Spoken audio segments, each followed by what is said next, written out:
भगवान आपके साथ हैं, इसके 8 लक्षण क्या हैं, इस बारे में हम बात करते हैं। तो जो पहला लक्षण है, उसके अनुसार घोर अपराधी के प्रति भी गुस्सा ना आना, क्षमा कर देना।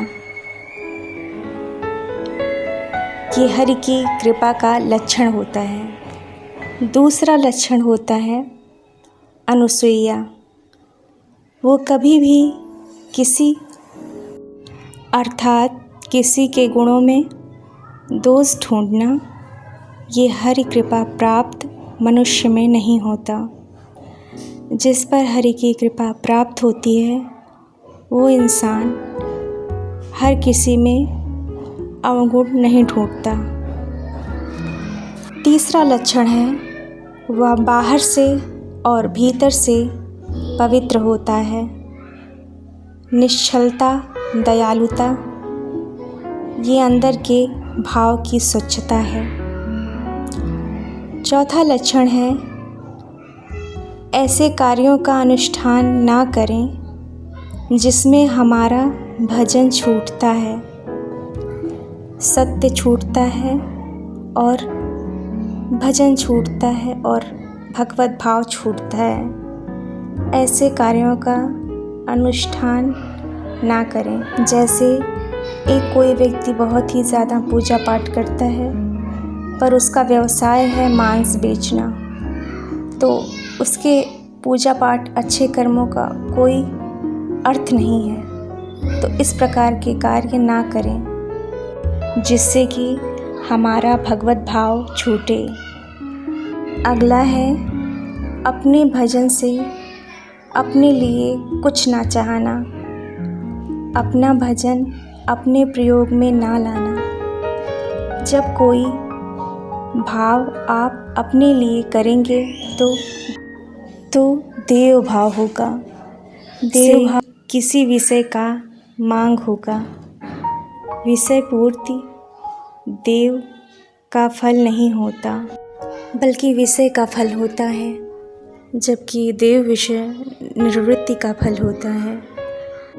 अर्थात अपने भजन का फल भी अपने लिए नहीं, बल्कि दूसरों के लिए।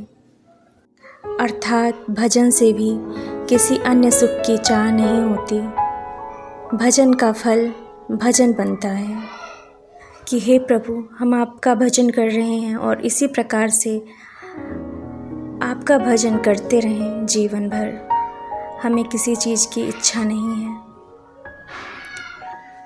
सातवां लक्षण होता है किसी भी मान प्रतिष्ठा के मिलने पर हृदय का असंतुष्ट हो जाना। यह भी हरि कृपा प्राप्त का लक्षण होता है। अर्थात पूरी तरह से अभिमान को त्याग कर देना, बिल्कुल भी अभिमान ना होना। कीर्ति, जिसके लिए बड़े बड़े इच्छुक रहते हैं, यह प्रभु कृपा प्राप्त इंसान को विष की तरह प्रतीत होता है। आठवां लक्षण होता है सब पर दया की, करुणा की भावना रखना। हर इंसान पर कृपा, मैत्री और प्रेम की भावना रखना, पर किसी भी इंसान से ममता ना रखना। यह एक बहुत ही अच्छा सूत्र है। इसको व्यवहार में भी उपयोग करना चाहिए, उपयोग में लाना चाहिए। यह बहुत अच्छा सूत्र है, इसको व्यवहार में प्रयोग करना चाहिए।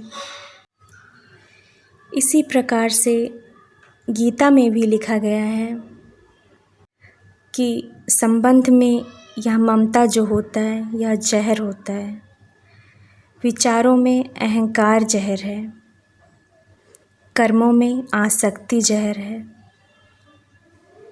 इसको मिटा दें तो जीवन मुक्त महापुरुष है। तो ये हैं 8 लक्षण। इन लक्षणों के माध्यम से आप जान सकते हैं कि प्रभु की कृपा आप पर है या नहीं। ईश्वर की कृपा सदैव आप पर बनी रहे।